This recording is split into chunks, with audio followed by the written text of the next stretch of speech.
I think this is rather interesting. Some of you may already know the story of the Battle of Agincourt, but as a brief overview for those who don't, Agincourt is widely considered one of the most impressive English military victories in history. The year was 1415. Henry V had assembled an army and begun an invasion of France. The invasion started well, but the tide soon began to turn on Henry.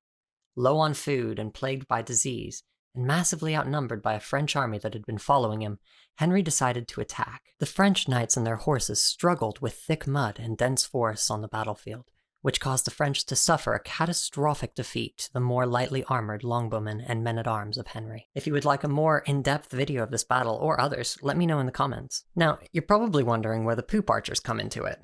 Well, remember how I said one of Henry's big problems was disease? Much of Henry's army was sick with dysentery. They had spent much of the last few days constantly needing to relieve themselves. So on the day of the battle, a great many of the longbowmen decided that in the coming battle, the best way to focus on their task was to remove their pants and go commando so they could relieve themselves whenever necessary during the battle. I have to wonder what the French must have thought when they were charging towards thousands of half-naked men literally covered in their own excrement.